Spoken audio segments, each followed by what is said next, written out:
So, hello, Donna and Jessica. So, Hello. we're, Good morning. we're here today to carry on from the video that I posted on my Facebook timeline, the video that Donna and I did, covering essentially the system on this planet that we all live in and we're all a part of. So that discussion, or that chat really, that Donna and I had, led Jessica to make some comments, very valid comments. So we invited her to chat with us, and we're going to share the content of this chat online as a follow-up to the previous video that I posted. So here we are. There's Donald Boyle, who lives in Scotland. There's Jessica. She's in England, the same as me. And here we are together because the three of us, are very, very passionate about this planet, the people that live on the planet, but more especially, we talk about bringing to light, okay, exposing really, talking about the things that we hold dear in our heart and the way that we personally perceive them, because everything really is subjective. Our perceptions about this, that, and the other are subjective unless we categorically, all of us, stand on the water's edge, as it were, and we all see all the rubbish. Then it's collective. It's no longer an individual perception. Does that make sense, guys? Can we follow along from that? Yes, I think for me, obviously, I'm an academic, so I do come from a very objective standpoint. My work is based on research, writing, and informing people for them then to make their own decisions. Can I just say that my worry with Facebook as a platform for these kind of things, I am concerned. I left Facebook a few years ago because I was very worried about how they use our data. I went back to it just 1 year ago.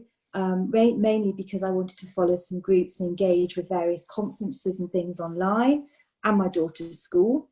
And then through, obviously I'm a member of Cash FX, which is how I came to know you, Hazel, and I set my page up, and I'm now actually using it as a marketing tool for my new business course that I'm about to launch. So, you know, Facebook for me is a tool, but I also think it's a big platform, and I think we have to be very careful what we say on there, because we are influencers. You know, and whether we like it or not. So, you know, that was kind of, I get very, very worried about this. Not any reference to any conversation particularly that have gone on, but just as a general way that how Facebook is used. I don't particularly like it, but I recognise that it is a useful tool, and we can reach a lot of people, you know. But within that, we also have a big responsibility about what we say on there. And I think we need to have good balanced debate. And I think that that's what caused my reaction to your discussion that you had earlier with Donald, both of you. I was a little bit concerned about some of the things that were said. I didn't feel were subjective. I thought they were a little bit discriminatory. And I think it's fine to do that, but I think we need to balance out as well, because we are influencers. Yeah, I agree. We are influencers, that's for sure. So shall we start with the comment about religion and Catholicism? Shall we start there, because it was the first reaction that you had to the conversations that Donald and I were doing. So Donald, yeah. No, just a very quick comment, Jessica, before you get started. First of all, I'm deeply grateful for you engaging in the discussion and the debates. You know, Hazel asked me to have a chat and to explain things as I see it. I don't profess, you know, I don't stand on an academic platform. I don't profess to have, you know, what the establishment might perceive to be credentials in this area. And where I'm coming from here, and as I've been doing for, you know, since my teenage years, is trying to build a picture of that makes sense of what's going on in the world as we navigate through, you know, a very, very obviously tricky set of circumstances on the planet here. So I absolutely welcome your comments, your feedback, and really all I would say is that, you know, let's conduct this discussion with a view to trying to enhance each other's understanding of the challenges that we face, and hopefully, you know, there becomes a clearer picture, you know, at the end of it. Great. No, that sounds good. And that's what we engage. That's what I engage in on a daily basis with my own work, is to have good, you know, informed discussion. And I think, you know, everyone has to play their part in this. Obviously, I am a Catholic. I'm a charismatic Catholic as well. We're extremely dynamic in the way that we live our lives. Our lives are based on prayer and on commandments, and fundamentally love, which, you know, you and Hazel touched on in your discussion. You know, loving the home, the family, the community, and also the poor. We as Catholics, we do not see any distinctions of class, of any boundaries between wealthy and the poor. We treat everybody the same, but we treat from a place of love. And the Bible for us is where God is, and the Bible for us is where God is revealed to us, and that's where we also express our love for God. And, you know, I'm in a very strong women's group of Catholics. We pray every Saturday together for the world. And I think your labelling, to be honest, was extremely old-fashioned and very, very narrow. We know that things have gone on in the Catholic Church. We know in the Anglican Church. We know in all religions. I teach in a university where 80% of my students are ethnic minority groups. So I'm very, very aware of differences. But what we need to do, and what I'm worried about, is that if we don't move on, we will never, never innovate. We will never evolve, and we won't ever do anything new. And then what are we actually creating? And what is our change in the world? And whether that's you follow a faith or not, it's really, you know, we live and let live. We as Catholics, we have our values. There's things we feel that a man and woman should be married. You know, we have our values, but we don't discriminate. We live and let live. And I think it's so easy to decry the Catholic Church, with so much good is going on in the world through Catholics, through the work that nobody hears about. We have our saints, we have Jesus, we have Mother Mary, and we have one angel, which is Michael Archangel. But we have our saints who are human beings, you know, and that's through time, you know, and that's what we do. We live this out on a daily basis, but in a very humble way. And that's how the Catholic Church has evolved. I know I'm not proud of its history at times, but we look at our Pope. Our Pope now with the Laudato Si, he's so looking after the planet, because the planet is God's creation. You know, it's so beautiful. There's no doubt. And all around the world, throughout his Laudato Si, what we all did at a community level was small projects to help the planet. So we're very, very aware of those issues and to help others. What I don't like is when it starts getting discriminatory around the Catholics this, the church that, the wealthy this and the wealthy that. Because actually, through all of Brexit, our church was the one that welcomed in people regardless of their nationality. I'm in a mixed marriage of nationalities. Most of my friends are foreign, if you want to use that word. We don't see those boundaries, those borders. We don't see those divisions. And I felt today that the talk that you gave, so easy just to make those comments without a thought for people. I'm not offended, because to be honest, I've heard the same debate since my own university days, you know. But I think you just need to be careful, as I said, the platform that you're putting this onto, without it really being evidenced. Stories are great, stories are engaging, stories are a marketing tool. We use it a lot in strategy. I teach this in my own work, but they're anecdotal and they make you very, very subjective. And then we impress that onto the world with people who are far less knowledgeable than us. And this is very, very dangerous practice. And this is why I felt quite strongly about this discussion today, and how normally on a Sunday I wouldn't work, because Sunday is our day of rest and we do that in honour of God. But I felt so strongly about this that I wanted to have this discussion with you at 10 o'clock on a Sunday morning. So I'd welcome to hear your feedback. It's not personal. It's just that I feel moving forward, for us to make any change, we have to get rid of these distinctions and this pigeonholing people. Yeah. Okay, I've just got a little bit to add to that. I want to move on from separation. And when we call ourselves Christian, Muslims, whatever, we're into separation. We are into separation consciousness just by, what you've said so far. It's like, you are a Catholic, and I highly respect that. And what you've just said, to me, I only have to look at the world to see what's going on. I don't have to look at Catholics per se, nor No, Christians, nor Muslims, and all of that. no. But and I certainly don't advocate putting people into compartments, which is what you do when you say you're a Catholic. Because Because I am a Catholic, because I live by that. But my God, my leader is Jesus Christ. It's not the church. It's not even the Pope. But I am a Catholic, and that's part of my identity. But so are everybody else has their own identities. And I'm very happy. I will go and worship in other churches. I will work with other people around the world on mission projects. It really doesn't matter to me. But yes, it's part of our identity. Just like Jess is my name.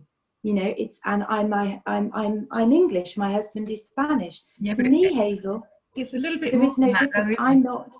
To say that your name is Jess is a little bit different to then associating by the language you're using yourself with the Catholic Church and The everything Catholic that faith. the With the Catholic Catholic faith, faith, okay, the it's Catholic very faith, different. yeah, Yeah, okay, the very Catholic faith, different.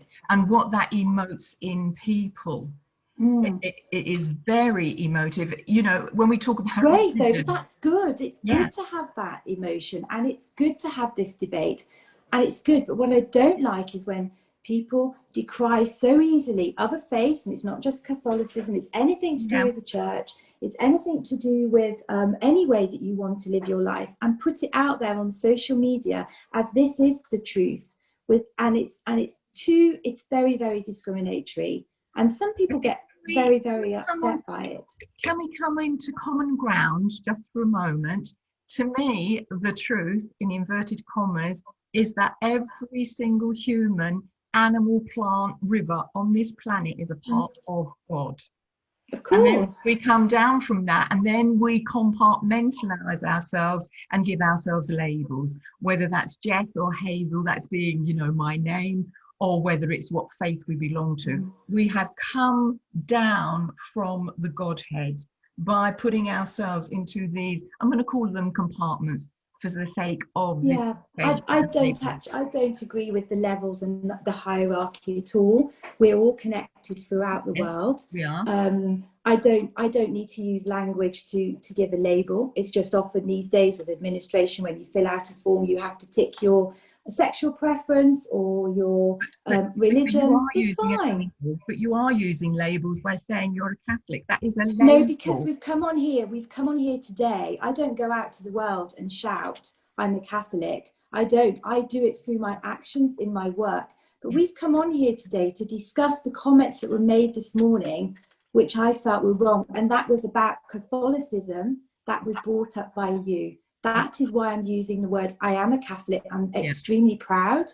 But I don't go out there to people and say, hey, I'm a Catholic. I don't even wear a crucifix. I do wear a small rosary, but I don't need to do that because my faith and everything is much greater than the words. What I don't like is this labeling of Catholicism and all the bad that it's doing in the world. That's what I'm here to defend today. Just like the other thing about wealthy people. I consider myself quite wealthy. Yes, I've had a lot of privilege in my life, passed that on to my family. Wealthy people, according to you, Donal, you said wealthy people don't do any good. That's what you said. Wealthy people do a lot of good, a lot of philanthropy around the world that we don't hear about. And the Cash FX and all these other companies, they're also harnessing that. They are doing a lot of good because they are using a concept called innovation and profits at the bottom of the pyramid. And it's a simple theory that was introduced in the 70s and it's been resurrected in the 2000s, that we can eradicate poverty by aiming at the bottom of the pyramid. And it's amazing because this is innovation. This is how we move forward. Okay. But wealthy people need to be able to do this. Companies need to be able to do that. And I don't particularly like the banking system. I don't like all the institutions either, Hazel. So I agree with you on that point. But there's also a lot of good going on around microfinance, banking systems in India, which is allowing people just to put food on their table because it means that they can trade. So again, just to come on here this morning or whenever you did your debate and just say that all of it is wrong, all of it is corrupt, I felt was a really, really not a good point to take, because there are positives. For every negative, there are lots of positives. And boy, do we need to hear those positives right now. You know, not anecdotes, not stories about my personal experience, because to be honest, it doesn't hold up anywhere. That's not evidence. Evidence is what people are actually doing out there, which are really changing people's lives, you know. So avoid the sweeping generalizations, please. And don't listen to the media. And that's what I say to everybody. It's what I say to my students and my friends. We discuss a lot, you know. A dinner table is very different to a Facebook platform. So, you know, I was a little bit annoyed about the comment about wealthy people, because actually we do a lot of very, very good work with our money. And, you know, we have every kind of person within our society, you know, rich, poor, in the middle. I don't recall that we said there are no wealthy people that do good, because there are, yeah. We even mentioned that there are companies coming to the fore, and there are wealthy people that do a lot of good. But there are they don't just do good, they actually disrupt and they change and they innovate. Game changers, yes, exactly. Yeah, absolutely. And we need that. But there are also the banking system. The banking system as is does not serve the people in the way that it does its trading, how it makes its money using our money and gives us a pittance. That was the essence of the point we were making about the banking system as it is now. And to move forward, first of all, to me, people need to be made aware of what is before they can move forward. And that was our starting point for talking about wealth, money, how people earn money. So over to you, Donald, for, shall we go back to let's not digress too much. Let's go back to the point about Catholic. Well, actually, Hazel, I'm going to flip that on its head and address Jessica's last point first, because that's perhaps the easiest one or misunderstanding to clear up. I'm not sure which part of the conversation you're referencing, Jessica, in saying that, in what you've just said, but actually there has been some miscommunication, and I apologize if it's the way that I've delivered what I said. But one of the points of the discussion that Hazel and I were having was to absolutely reinforce the importance of us being wealthy. And there is no part of me that eschews wealth in the hands of people who are compassionate and who are using that wealth to empower people around the planet. There is no greater need at the moment, or at least it's right up there with all the other great needs, in that we need to financially irrigate the barren desert, around the world. And I absolutely commend your stance on that. And I'm slightly bewildered, to be honest, as to how what I've said has led you to understand that I've got an issue with wealth, because really, believe me, I don't. I used to, and this was perhaps maybe what led to that misunderstanding. I grew up in that background where wealth was considered to be the root of all evil and so on. And that was one of the great epiphanies that I had on a deeply personal level that had to overturn my entire worldview, was when I realized that without wealth, I could be so easily controlled and manipulated. But with independent wealth, then I could be empowered to make the decisions that I knew to be right. And I likewise completely endorse everything that's going on in the, if you like, the heart-led trading movement and this financial revolution and this disruptive application of technology, which is bringing that power and that abundance to everyday people.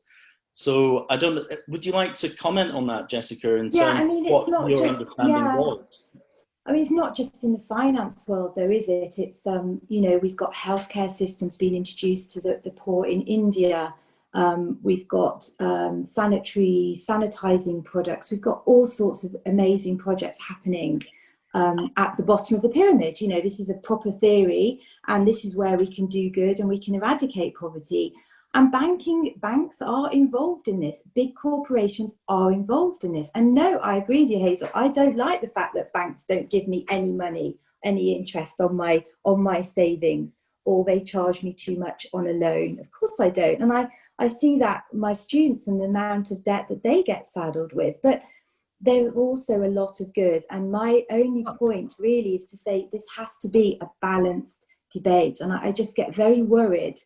And I keep going on about this, but I get very, very worried when people use platforms to go on there to decry other people or the way things are done and get people into this deep state conspiracy theories.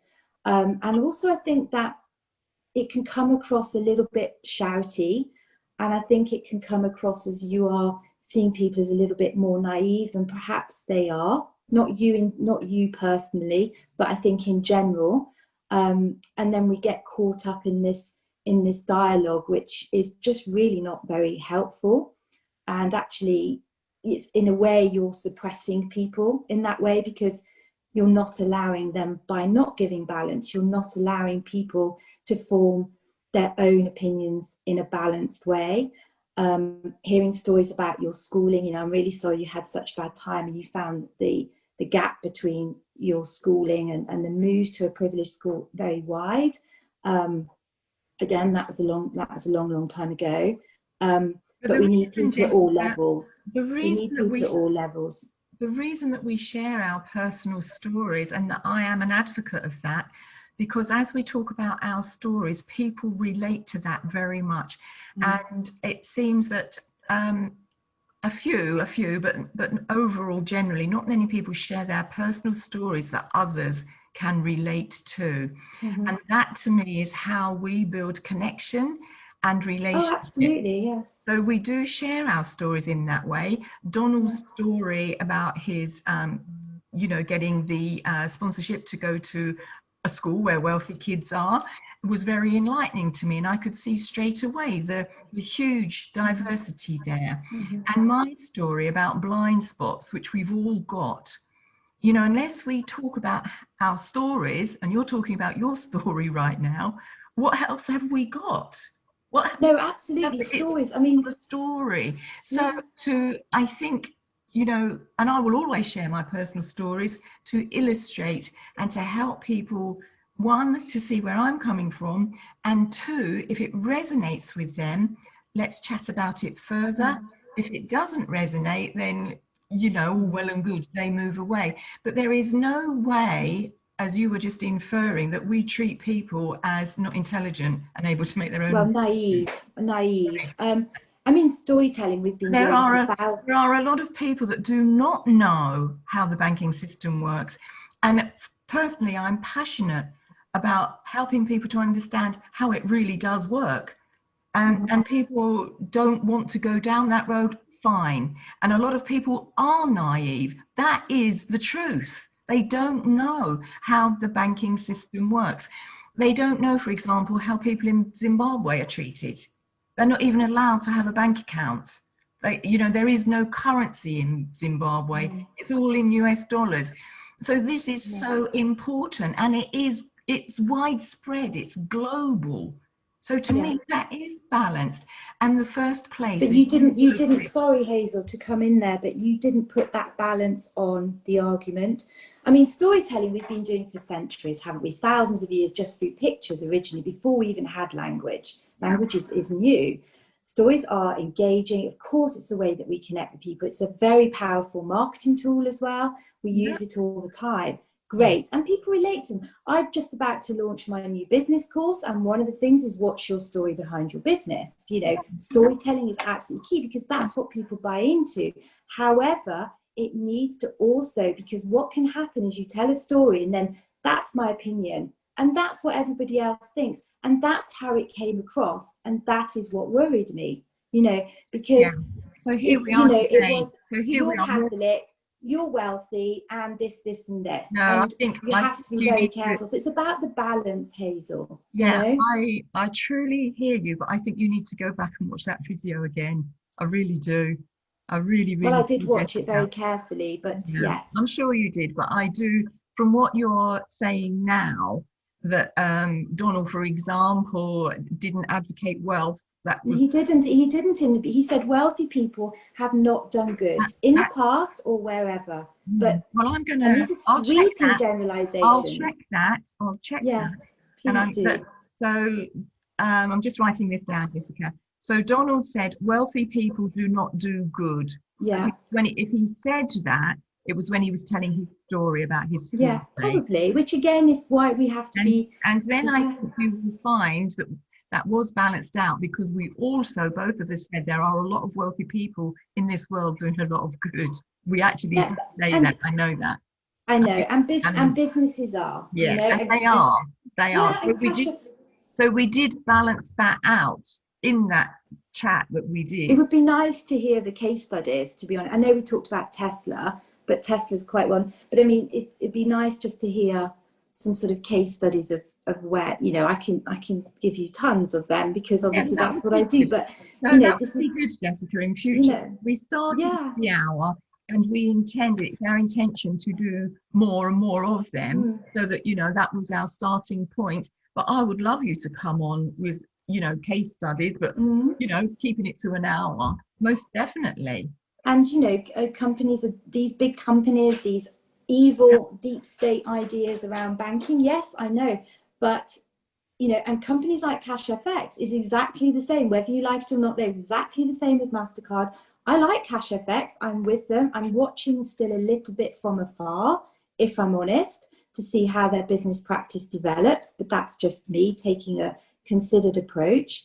But these companies like CashFX, like Aravind in India, are doing good. You know, they're doing good because they are empowering the poor, the people at the bottom of the pyramid. It's not a new idea. It's been going on for many, many decades. MasterCard has done it. I would say there, all this good that is going on in the world, Jessica, from your point of view, I don't see the world changing that much with all this goods going on. I don't see India changing that much. I don't see Zimbabwe and a lot of African nations changing. I don't know about Zimbabwe that much, to be honest. But I don't see it changing collectively on a scale large enough to stop the spiraling downward of what we're doing to this planet. I just do not see it. Yeah, I think the danger here as well is we expect everything to happen very quickly. There's a lot of change going. Yes, Hazel. I mean, you said we could just change the law and ban plastic. We cannot do that. We have to do these things in a clever way. Things need time, because if we rush these things through, then we will make mistakes, and then we cost people's jobs and lives. You cannot just wipe out. You cannot. Oh my goodness me! You know, Jessica, with all due respect, laws are being made overnight with COVID, not necessarily for the good of the people. Look at our oceans. Let's just take this thing with the plastic. Look at what's happening to our oceans. This isn't new, as you say. It's been going on a long time. And there are people that have brought to the planet technology and so on that can deal with this plastic, yet it's not dealt with by governments. Why not? So there is a lot of product development going on, but product development takes time. It's not about passing a law. It's about innovating. It's about making it affordable. Hazel, hang on, let me finish. It's about making it affordable. For example, in India now we have cases of affordable heart surgery or eye care. You know, but these things take time. You know, I get annoyed because I will buy vegan sausages from the supermarket, and then I look at the packaging and I think, this is terrible. You know, I'm doing one good, and on the other, I'm creating the plastic, and my heart breaks over the environment. So and that comes back to my first point about the Laudato Si. You know, we talk about that. That's a very important document that's out there that's talking about how we need to, but we have to make intelligent decisions. We we have to, otherwise what will happen, and we have to just keep chipping away, and we have to keep going, and that is just the way of the business, and it is a business. Innovation is not something about just bringing in a law and banning plastic. You will be wiping out a whole industry, a whole set of people's jobs, and a whole sector. We need to come up with alternatives. We are doing that. We are making good progress, but we have to get it right. Otherwise, we risk making things worse. Has to be sustainable change, Hazel. And this is happening now. Jessica, I don't see how it is happening. Any worse. We've come such a long way in the last 20 years just alone, and the things that are happening now, you know, little, they might seem little, but it takes a long time to take one product to market. Just to develop a new form of packaging is years in the making, because of patents, because of development, because of testing, because of all the things it has to. Then you have to get the product out there. Then you have to let people know about it, which takes time, and get people to buy into it. So it's not about just making a law and banning it overnight. They have to be considered decisions. To me, you're taking all of this out of context. When I was a little girl, plastic packaging was unheard of. Why cannot we go back to that? Why can't we just take a shopping bag to the supermarket and put the vegetables just in that bag, whether it's sacking or whatever it is? That is a very simple way for the supermarkets to deal with such a lot of the plastic waste. That is not something that needs decades to bring in. It's just but we have to educate people to do it as well. I mean, I go to my supermarket, I can do the weighing, I can do the weighing and into paper bags. But if the government bans supermarkets from doing that overnight, people would find, as you say, they're intelligent, they would find another way.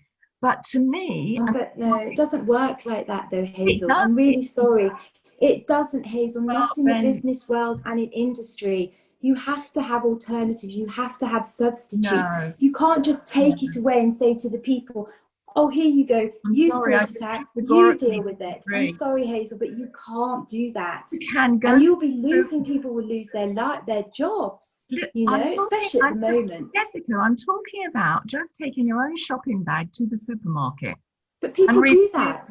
Not enough people. Not enough. But majority of people do it now. The supermarket shelves are still stocked with plastic. Cucumbers are still wrapped in plastic. That's what I'm talking about.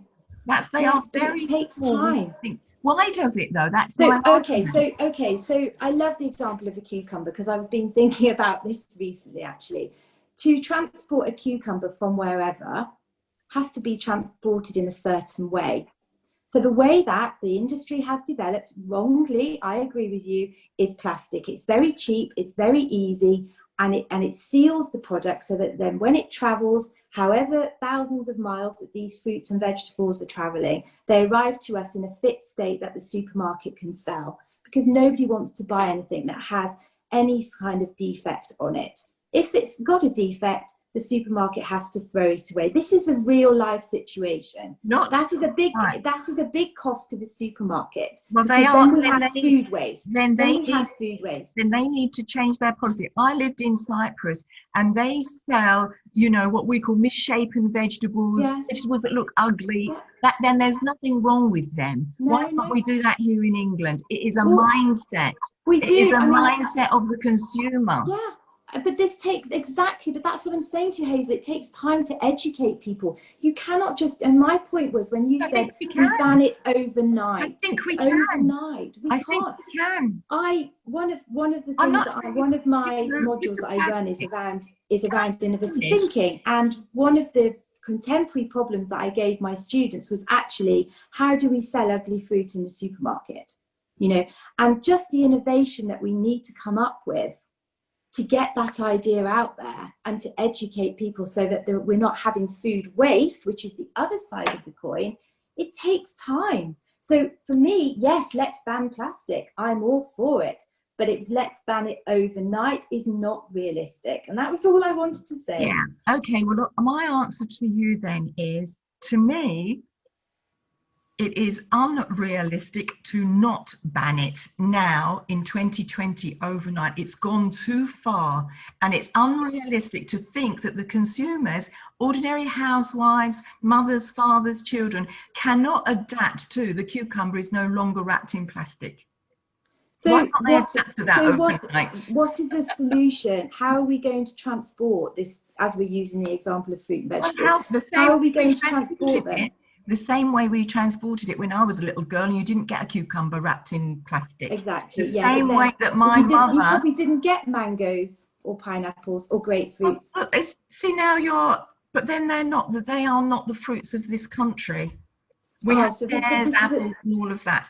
But I know, but I'm afraid we want to eat our mangoes. At what cost to our planet? Your argument doesn't hold. No, anything. Hazel, listen. Hazel, you misunderstand me. I'm really sorry. I agree with your points. But what I'm saying is it's the fact that we just think that we can just ban things. We need time to do these things. People still want their mangoes and they want their cucumbers wrapped in plastic because they feel that they're safe, because that's how, unfortunately, people have been educated, rightly or wrongly. That does not make it right. It doesn't, Hazel. I agree with you. I agree with you. We need alternatives. Of course we do. We've got no time to waste anymore. But Hazel, I'm really sorry, but it takes time. Hazel, it takes time. I disagree, because I've watched the governments make laws overnight. They've known about this threats to the oceans and so on and so forth with plastic for long enough now to change things. And that's the truth of it. You know, that must be your truth because you're in the same world as me. You still see these animals killed because they're eating plastic. You see all of that, and still we do it. That makes us, the human species, way out of balance and out of order. And I agree. I agree, but it's just time. It needs time. That's all I'm saying. Unfortunately, we're not going to change it overnight. I'd love to wave a magic wand. But my point in that... we pray for this every week. My point with Donald was that they changed the law overnight for COVID. So why do they not change the laws overnight for other things that are very, very important? Because it's different. One is legislation and the other is industry changes. And whether you like it or not, but it takes a long time to get a new alternative out of the market. Why? And I cannot any longer buy into the fact that it takes time to roll out innovative ideas to the world. I'm sorry. It does. It takes time because we have patents, people need to come up with ideas, we need to test, there's a whole process, Hazel, that is a proper process that we follow. Jessica, otherwise we get it wrong and we waste money. What do you need to test with putting a cucumber in a hemp shopping bag, for example? We need to check we need to check refrigeration. I don't know, but we need to check, for example, if we want to go to the detail, remember the details are very important.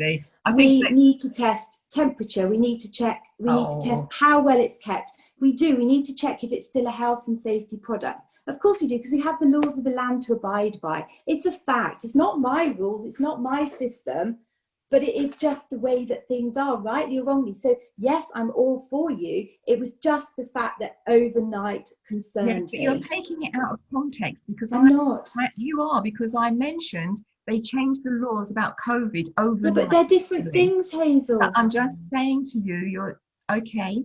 So you're talking about legislation and industry rolling things out.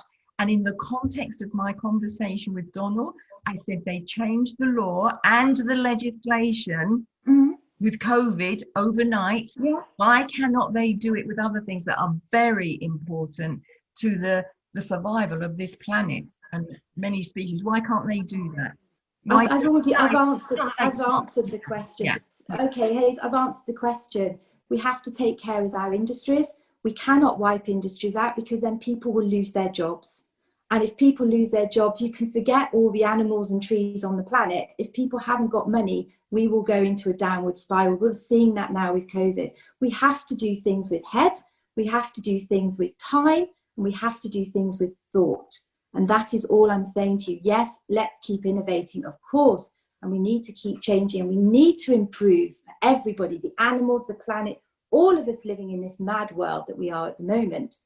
But what I'm saying to you is passing a law about a curfew about COVID or shutting the shops is not the same. You have to offer a substitute product or process or business model first. You cannot just, come along and say, that's it, and there's no alternative for people. Because unfortunately, a lot of people don't think like us. They want to keep, their cucumbers in plastic or whatever it might be. And that's all I was saying, that it takes time and we don't want to make mistakes. So we have to be intelligent, and a ban is not intelligent in any context. It's a very short-term shock and it solves the problem, but it is not sustainable. Because what will happen, people will fight back, people will say, we don't like this, then we have anarchy, then we go back to the anarchistic ways of the ways of people, which I don't want to put any political stance on that, but you know where I'm coming from. Then we have anarchy, we have unhappy people, and then we have an unhappy society. So we have to get it right. Otherwise, we risk making things worse. That's really all I wanted to say about the timing of these things. But I'm completely looking for new ways, new innovation. As I said to you, when I buy a vegan product from the supermarket, I hate the packaging. And I think, well, on one hand, I'm doing good because I'm not buying meat. But on the other hand, I'm adding to the plastic recycling. Even though I know the plastic's recycled by my council, it doesn't add up to me. I'm not comfortable with that either. So let's look for new ways and new types of packaging, which is happening a lot now. We're seeing much more cardboard, decompostable ways as well. It is working. My supermarket hardly has any plastic bags. And in fact, for fruit and vegetables, they are compostable anyway. So, things are moving forward. If you think back to where we were 20 years ago, I have a lot of hope for the future and for the way things are going. I'm worried about the moral fabric of our society, but that also goes back to my first point around religion and the church and why I get worried that these things are put down. But I think there's a lot of good, but we have to offer choice to people, okay? And by offering that choice, we improve their options as well. And I think that's really, and that's the way that we can eradicate poverty. But wiping out industries without alternatives is not sustainable.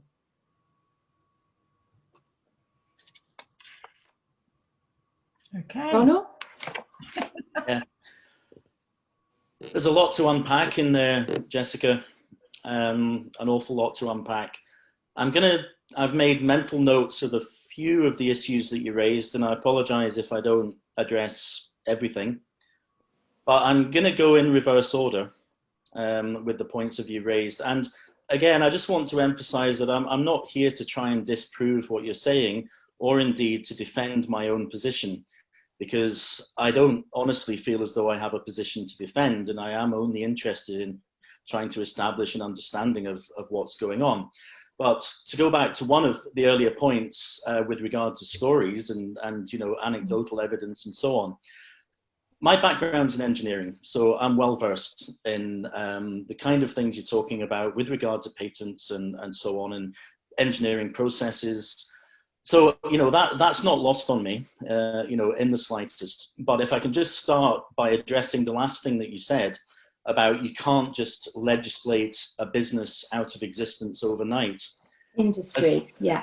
As somebody who has been running a restaurant up here in Scotland for the last 7 years, I have just seen my industry wiped out overnight without any meaningful support from anybody. And this is all on the back of a set of legislation which is actually unlawful, but nonetheless is legislation which has been brought through with the deliberate purpose of destroying that industry.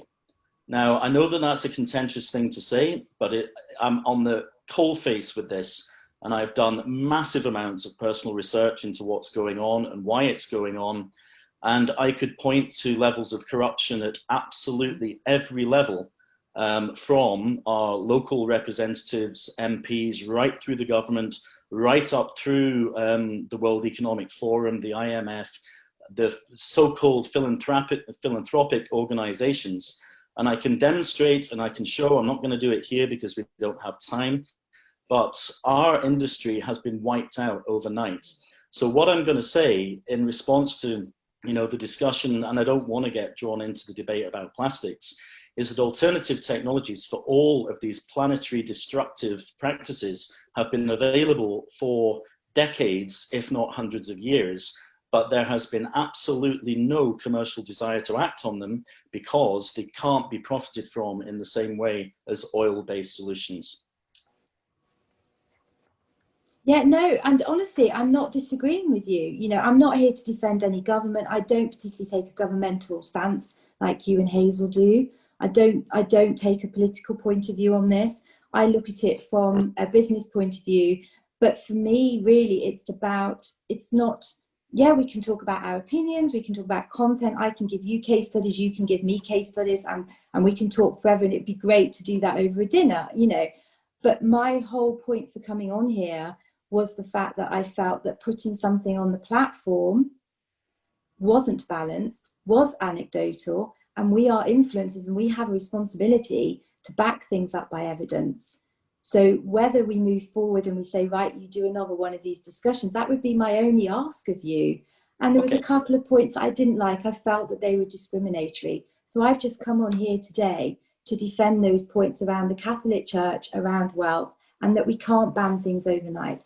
I have colleagues who work in hospitality that teach hospitality business management. And actually one of my best colleagues in my office is from Glasgow, and he comes from industry. So I'm very, very aware, and it's absolutely heartbreaking that this is going on. Whether it's deliberate, deep state ideas, I don't know. To be honest, I'm a little bit backwards and forwards on this at the moment. I haven't made up my mind that it's deliberate. But I'm certainly not here to defend the government at all. And I want to make that very clear. You know, it's not right, you know, and to lose an industry like we lost the mining industry, like we lost the potteries in Stoke, you know, it's criminal. Of course it is.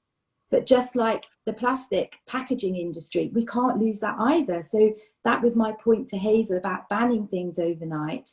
We can't, because all we're doing is we're just doing the same, because it's a multi-billion-dollar industry and people's jobs. Okay, Jessica. So kind of we agree, don't we? We kind of agree, because we're concerned about industries. Kind of agree. The problem I've got is that I'm on the receiving end of legislation that's been pushed through, which is doing what you've said can't be done or shouldn't be done. But notwithstanding that, the other well, I'll address your point with regard to evidence versus anecdotes. I share quite a lot of technical papers on my own personal Facebook page relating to many of the things that have come up in discussion. And in fairness, I didn't really have the opportunity to provide substantive evidence to back up what was being said in an interview with Hazel that was to be condensed to an hour and a very, very wide-ranging subjects. Mm-hmm. So to assert that I was coming from a position of unbiased anecdotal evidence, when really, you know, I've spent the last 30-odd years forensically researching the things that I'm talking about, you know, doesn't really do justice to where I'm coming from. No, it doesn't. And this is what we have to be careful of, Donald. You know, and that's why these things that we put out there, they have to be done well. You know, somebody from Cash FX the other week, and Hazel knows this person, wanted to have a conversation, and we think, what should we talk about? And then in the end, I thought, no, it doesn't sit right with me, because we're putting something out there with no context and no background. So in a way, and maybe I'm a little bit more rigid in this sense, but you should come on as your expert in your field that you are and present from that standpoint, because in all honesty, it didn't come across like that. From one academic to another, it didn't come across like that. And that's what worried me. Okay, fine. I'm going to move on to, I'm going to go back and address the points that I feel I can address from what you said earlier when you were talking. You make reference to a lot of the philanthropic work that's being done around the world, in the third world, especially in India and Africa, for example. And there's one fundamental tenet that I have to assert here. For 7 years before I went into hospitality, I worked in the oil industry. I worked in oil and gas exploration. As a navigator on a seismic survey vessel. And in that time, I traveled to many parts of the world, and worked off the coastlines of many parts of the world. And in fact, some of the most impoverished parts of the world, such as Africa. And what I discovered through working there, through traveling, in those countries and then going offshore, was that Africa does not need philanthropy. Africa does not need financial support. The poverty that exists in Africa is absolutely deliberately engineered and orchestrated. What Africa needs is access to a tiny percentage of its own mineral resources, and for that wealth to be actually delivered in the way that we discussed earlier to the people. But the problem with that is that the Western corporations, and in fact the Chinese, have absolute monopolies on all of this. They own the families that pretend to run the countries that are supposed to be acting in the sovereign interest of the people. And they are absolutely bleeding Africa dry, as they always have, or at least for the past however many hundreds of years. So for the likes of the Bill and Melinda Gates Foundation, for example. I don't agree. I completely don't want to discuss them at all, because I can't agree with what Bill Gates is doing at all on any level. Okay, then that's fine. But what I would move on to say is that our so-called international charities and our globally respected brands of international charities that we're all familiar with are operating with exactly the same modus operandi as the Bill and Melinda Gates Foundation. And it's, again, I'm not going to go into the details here, but this pretending to care about and to save lives in the third world is the absolute pits of hypocrisy as far as the corporate hierarchy on the planet's concerned. That's what they're there for, to make people feel as though they're doing good, when in fact they are perpetuating the very deliberately orchestrated status quo. Yeah. No, I absolutely agree. And what's wonderful about the sort of projects I look at and my colleagues are working with in other countries, most of my research is South America, my colleagues are more in Africa, is actually those the small projects that are going on at very grassroots level, and where finance is being raised from other sources, not from big companies at all. So these are projects that are going on just to help people on, yes, it would be great, as you're talking about the resources and using their minerals, absolutely. And that's, again, a governmental issue. That's around corruption. I'm talking about the projects which are going on to help people on a daily basis. Smaller projects that are actually having a great impact on people's healthcare, on eye care, on surgery, having clean products to be able to wash with. These are small, but for me, that's where the power is. And it's tackling these things at grassroots levels. Yes, and at the same time, we have to just keep chipping away and standing against these big organisations and their corruption. However, some of these big organisations are doing good as well, and they are making things like microfinance accessible to people, which is allowing them to buy and sell goods, which is allowing them to eat food at the end of the day. So again, it's just about having a balance. And there's a very negative feeling going around at the moment. I feel across media that everything is so bad, everything is so terrible. And yes, it is. We're living in a complete mess and a disaster zone, but there is also so much good going on.